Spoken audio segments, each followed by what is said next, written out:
Welcome to another episode of Waves of Wisdom. In this episode, I have a very important guest with me all the way from Philippines here in Maldives. Mr. Joel Santos.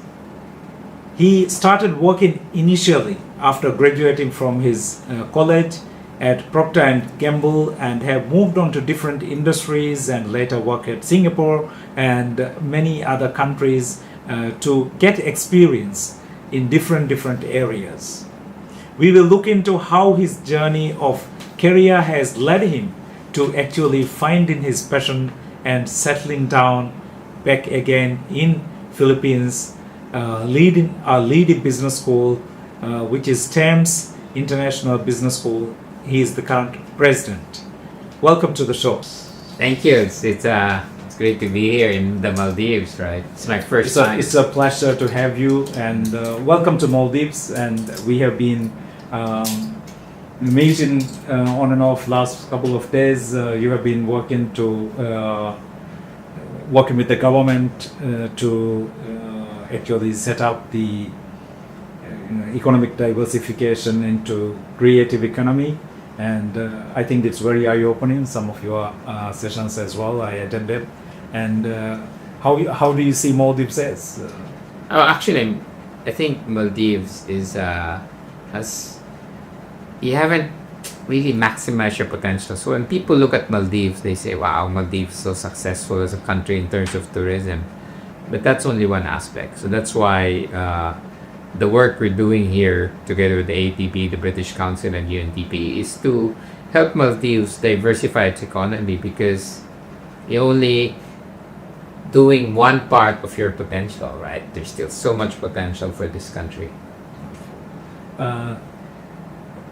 Joel, let's dive into how your career began and what you started with actually, and how you ended up doing what you are doing now. Yeah, I guess I'm the typical Gen Xer, as you call it. You go to uni, you try to get a job in the best multinational you can, and so I ended up in Procter Gamble.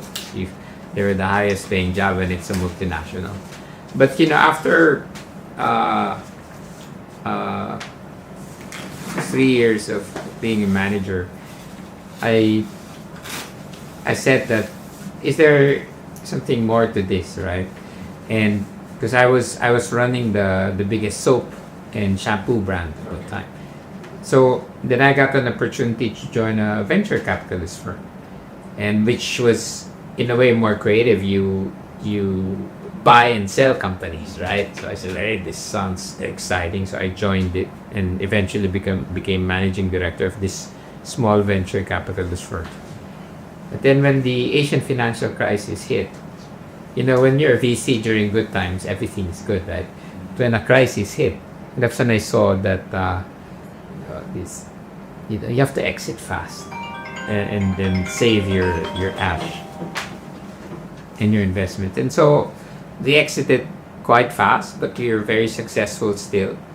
But then we had to sell our assets, and that's when I saw that sometimes when you sell your assets, the ones who buy it from you lay off the people. Yeah. And so as a business person, yes, we were successful financially, but I felt at a young age that, what about the social impact of what we did, right? We have cash in our pockets, but then a lot of people became unemployed.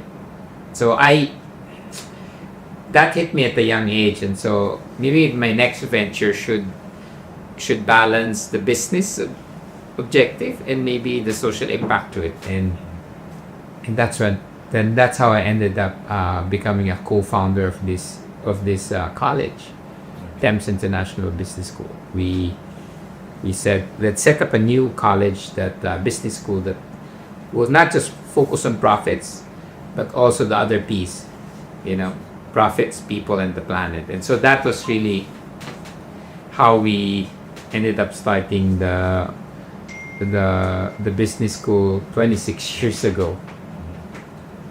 So that's wonderful, isn't it? You are one successful event which actually opened up your eyes to find a greater purpose in your life. And do you think this is something now which has become your why? Well, I did the school for about 5 years, and then I got bored. So I said, it's successful, but somehow I got bored. There's this thing that I wanna explore the world. So I moved from the Philippines to Singapore, and that's how I got active in the creative economy, because I was working with different creative groups. We were trying to see how Singapore could become a creative city. Then I also worked for APEC, and that was when Obama just got elected and he goes to Asia, real rock star, right? So I was in the APEC committee, organizing committee, and so exploring life outside Singapore in a way redirected me to other things. I ended up doing consultancy for Philippine Airlines, managing its global marketing for about 2 years. So that, because I just wanted to explore the world. Right? So in a global marketing role, like consultancy role, I went to so many countries, seeing how you can market the airline and also the country, right? Because they goes hand in hand. A national carrier has to market not just the airline but the country. So it was a very interesting moment, marketing the airline, also marketing the Philippines. But then the airline got sold. So the airline got sold. Consultants go, right? Yes. The new owners will have to lose their job. Yes. Yeah. So I mean, consultants go. They're the first one to go, and so I said, I wonder where I'll be led next. Then I was led to become, was headhunted to become a CEO of a food ingredient company in the U.S. Called Franklin Baker, and so it's funny how life makes you, right? It's different industries, from soap and shampoos to VC, then to airline, then suddenly I'm in food, right? Yeah. So I did that thing, and what excited me about that is I realized that all of these big brands have an impact all the way to the supply chain, to the farmer. Yeah. Because if it's a food company, ingredients are, if you look at the supply chain, it goes all the way to the farmer. And I was really excited on the opportunity to help the farmers. Yeah. But somehow, having a young family and working alone for that was difficult. So I had to make a choice that I guess I have to stay put. And so I decided to move on, and there's an opportunity to go back to the school that I founded and take over the whole thing. So I did that. So in 2018, I decided to acquire the business school, became the sole owner, and having all of these experiences in the world, I said, what should be the next stage for business schools, right? And so they talked about, so when I was in the corporate world, we train everybody online, because you had employees all over the world, right? So I was like, but 2018, everybody was still teaching face to face. Yeah. And the Philippines, it's so traffic. Metro Manila, and I was losing students just because of distance. I said, hey, so when I acquired the school, I said, it's time to go online. Yes. So 2018, we were already partly online. And that saved me in the pandemic. Yeah. Right? Because pandemic happened, everybody had to go online, but we had 2 years head start. Yeah. And so while a lot of schools closed in the Philippines, we did well because we knew how to run things online. And already you are known as an partially online. Partially school. online. And then, so I started helping other schools to go online. Yeah. That's wonderful. So I to keep them alive, right? So that's what I did. Because, when pandemic, it's a crisis. How do you help each other? It's not like, hey, I'm the only one who knows online, right? Yeah. Sorry for you. No, I said, how can I share this? So we actually trained 120,000 teachers in our public school system. Yeah. It's So it was an opportunity for you as well to. in a way, but it was really more to come together as a community.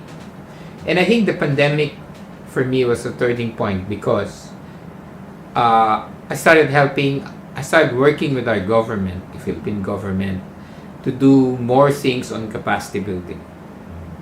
Is to focus on how do we help, our workforce continually upskill themselves, especially with the pandemic changed so many things, right? There were new skills required. New skills required. Yes, yeah. And so that's where I started closely working with From the government. pandemic, it has never stopped. Even today, for example, with the introduction of AI and all those things, people has to be reskilled. Yes, reskilled and retooled. Yeah. So that's now where we focus. And part of my being in the Maldives when ADB and UNDP asked us to come here and share, it was really to share, how we have retooled and rescaled our creative, both artists and entrepreneurs in the Philippines, because they were obviously affected in the pandemic, right? No events, no theater, no music festivals, and so that was it. And hence we're sharing our experience from the Philippines to the Maldives of how you can actually, jumpstart and boost your creative economy. Yeah. In your presentation, which I watched a few days back, you touch based on how most of the successful businesses has become successful, especially creative businesses, and you gave, I think, A formula. Formula. Yeah, can you explain that a little bit? Yeah. So when you think of a creative, a musician, an artist, a painter, a visual artist, you always say, they don't make money, creatives don't make money. But I always give the example, right? The biggest hotel in the world, group, is actually Airbnb. Yes. And the founders of Airbnb graduated with a degree in fine arts. One co-founder and the other co-founder graduated with a degree in industrial design. So they're actually creatives. Yeah. But their being a creative was not enough. They actually partnered with the person who knew business and tech. Yeah. So when you have creatives and you have another partner who knows business and tech, you can create an Airbnb. Yes. Spotify is the same thing. Yeah. It's music, business, and tech, and you have Spotify. Yes. So the formula is, if you combine creativity, business, and tech, then you have a formula for success. And that's the training program that we did for the creatives in the Philippines. We taught a lot of artists and creatives how to maximize business and technology in their craft. And so that has helped a lot of them in the pandemic. Yeah, I think when you're right, most of the times the creatives try to do everything themselves. Yes. And then they cannot actually concentrate on build. Even during these events, I met a few creatives from Maldives who are still struggling to market their product, but they don't have somebody with the knowledge of marketing in their team yet. So I advise also them to actually to get a marketing person involved or to find a marketing channel, things like that. So I think that's very important. For a creative, the first thing that he has to hurdle is knowing finance. Yeah. And you coming from a finance background, appreciate it, because the first thing that we do to help them become profitable is for them to know their cost. Yes. If you know your cost, how you're going to feed yourself, right? So they create so but many even things. to put a selling price on it, right? Exactly. Which is Exactly. profit. Yeah. And so if you're talking about purpose now, right? I think jumping or moving to different industries to now, I guess that's the reason why I was moving to different industries, because that broad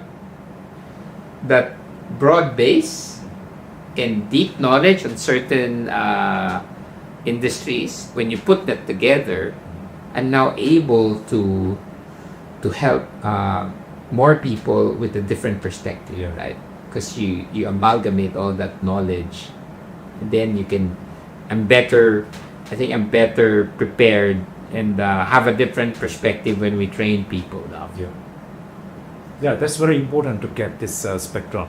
And also, just before the podcast, we were discussing about how Gen Zs will think and move around. Uh, what do you think about that? Our parents, right? They stayed. Most of them would stay in one profession or one company most of their lives, and maybe because of lack of choices, right? And of course, the millennials and the Gen Z have so many options, which is both good and bad, right? It could be confusing, but at the same time, it could be opportunities. So their jumping is because they're finding where their expertise and passion intersect. Yeah.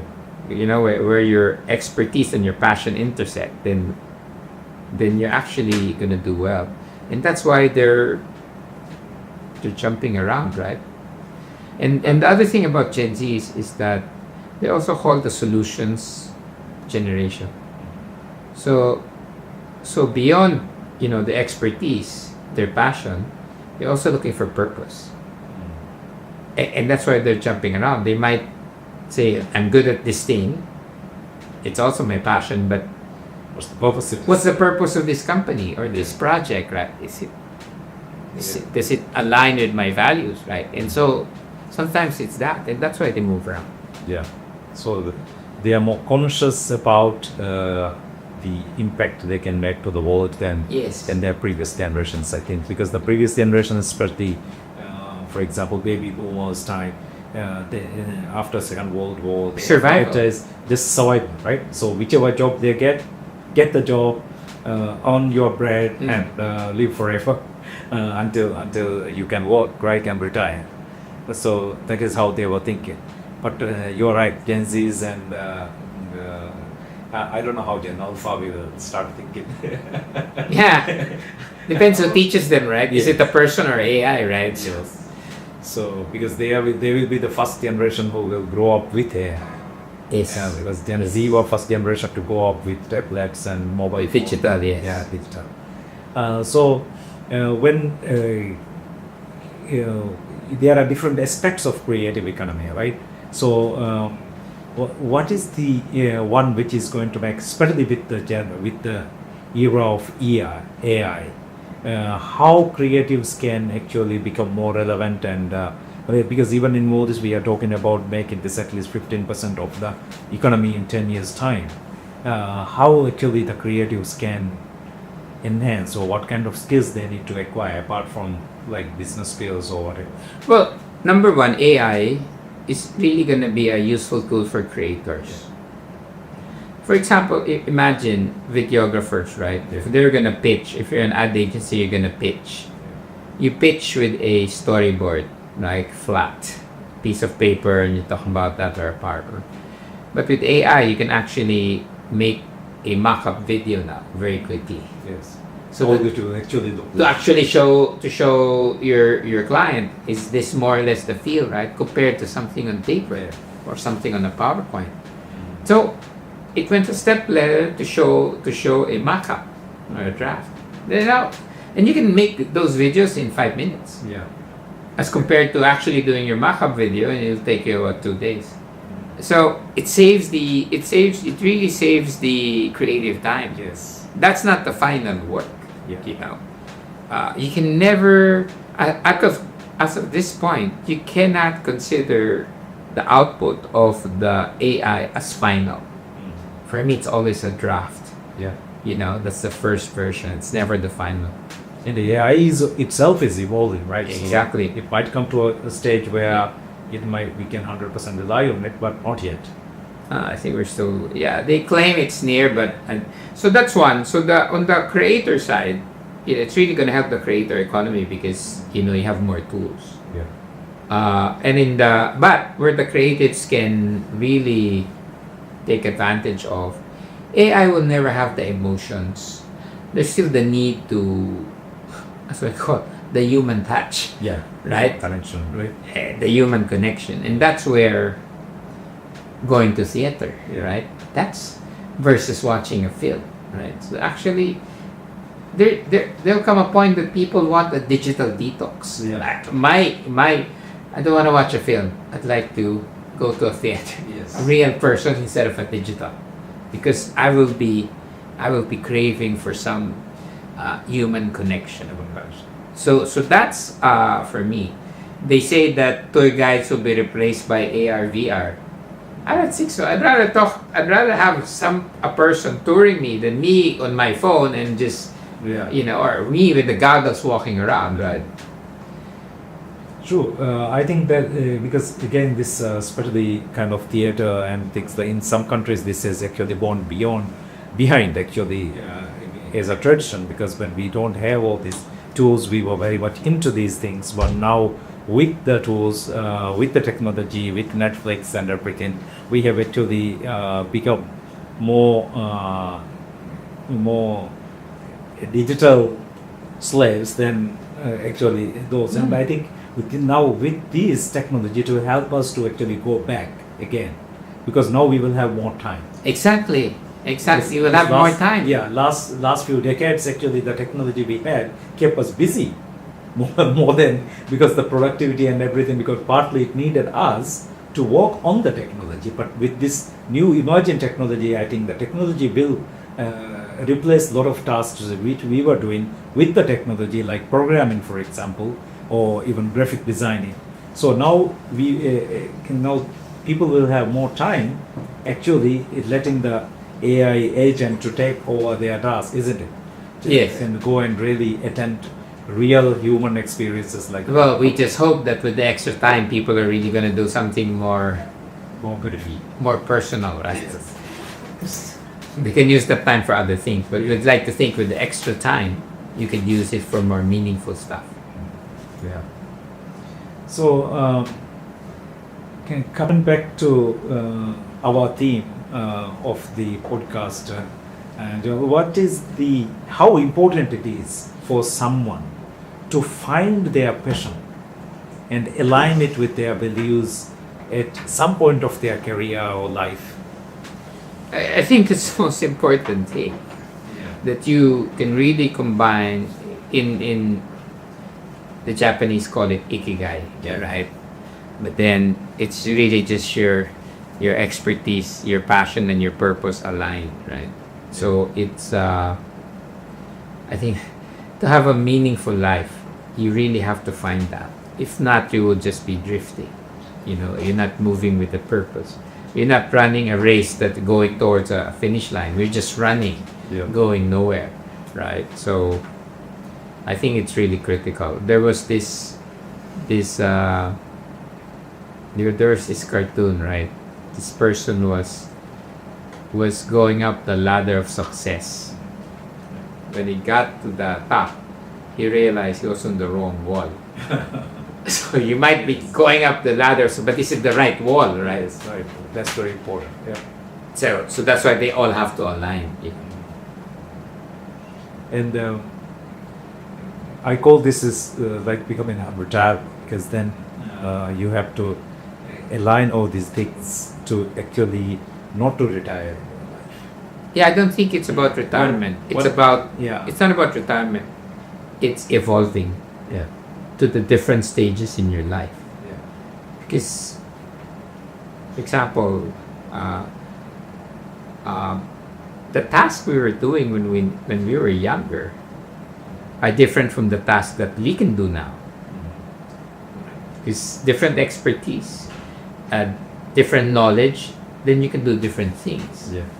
So as we get older and hopefully wiser, then there are other things, and with more experience, we should evolve to do other things. Yeah. That's why we don't retire. So when we retire, I think we'll die. So you don't retire, you just evolve and transition to another thing that you are passionate about, that you find purpose, and when you're good at. Yeah. In your experience, how somebody's passion can actually evolve? Because you might not have thought about the passion you have now when you were working back in Procter Gamble, right? Oh, I wouldn't. Steve Jobs said you can only connect the dots later on in life, right? So you actually only get to connect the dots on here. But But the thing is to always stay curious Yeah. and to keep on exploring. Right. So you have to be open to what the world brings you. You can't just drift. Yeah.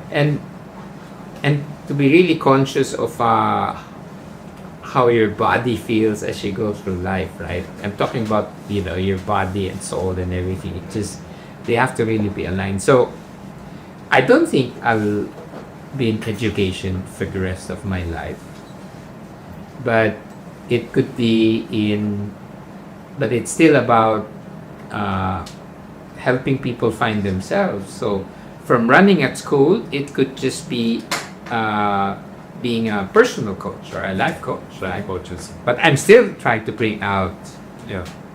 the best in someone's life. But it's a different way now. At not running an institution, I'll be going individual. So So the ultimate goal is the same, but maybe the how is different. Yeah, the how is different. The why is the same. Yeah. The how changes. Yeah, this is Simon Sinek beautifully explains the why, how, and what. What he calls is the coding circle, right? So that's how beautiful it can be in life. Yeah. So what you actually just now answered the next question which I wanted to ask, but how somebody can actually, like, apart from being curious, what other things they need to do actually to ensure that they can do that transition into the next phase? I think you always need a set of trusted friends and mentors. Okay. Because we're only human. Yeah. We can get blindsided. Yeah. So you need this trusted group of whether it's a friend or a mentor to kind of help you to see things clearly, because we don't always have the answers, right? Yeah. So that has been important to me. Do you have a group of people like that? No, yeah, I have a friend, and I have business friends. I have my wife, so yes, I do. And the people I ask are sometimes, and these people change, depending on the stage in your life. Yeah. But yes, I always try to keep a close circle of people that I trust, who can help me see, What is not? Yeah. Okay. So I think that is the important thing, to see what we can't see, right? So at the moment you are working a lot with the entrepreneurs and the creative economy, and you also help with this government project to make Philippines. Is it Philippines or Manila? In the Philippines, we're really, we're really aiming as a country to maximize the impact of our creativity into economic impact, right? Because we're known as a creative people, Yeah. but it's not delivering any economic impact. Yeah. So it was just creativity for creativity's sake. So we have to. So that's where we're focusing. How do we bring out and maximize our creativity for economic impact to our people? So that's one of the things I'm focused. And so my role there is teaching creatives the business, the entrepreneurial side, and the tech side, because they're already naturally creative. Yeah, sure. So, as you mentioned, you intend to, for example, go into coaching. You think it is necessary to? I mean, that's just an option, but I'm Yeah, not sure yet, one of the right? options, right? So, if somebody want to be a life coach, is it necessary to actually to get involved with it early on and acquire certificates in that area or something like that, or they can do even later whenever they decide?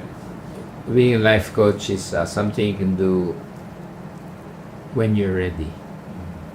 If people want to be a life coach just to make money and make that their profession, Yeah. People will see through it. It has to be at a certain time that you really want to do it, and it's not just a job. Yeah. Yeah. So, and that you'll know for yourself, right? Yeah. So I have retired CEOs who just decided to be a life coach at 65. At 65. Yeah. And it's not because they need the money, but because I want to do it, right? And some people want to do it early, like they're tired of a corporate career and they found meaning in helping, and they quit very good jobs to be a coach, and they earn less, but because they find it more fulfilling. So it really depends. Yeah. But you have to be ready. Apart from being healthy and spiritually, physically, and mentally, how much? What do you think about how much somebody should have in their bank account or have to be financially independent to become a retired? I think it's very subjective, and so the important thing is, what's your level of satisfaction? Who do you benchmark against, right? Because in reality, I've met millionaires who live a simple life, and the money is not because to make their life more luxurious. It's money to give away, right? So it really depends on. And then you have these millionaires, and even multimillionaires who I know who still feel they don't have enough and they're unhappy, right? So it's just stress because they benchmark against a billionaire, but they're already a multi-millionaire, So it's really knowing your level of satisfaction, and when is enough. That's very subjective. So being happy with what you have, Being happy with your job, being positive about it, things like makes that. makes life easier. As we get older, I think you realize, you want to simplify things, right? Why complicate? Yes, exactly. So, what is that one wisdom which you can share with our audience, which you have been living with your life now or lately, or you think is really made a profound impact on your life? I think at this stage it is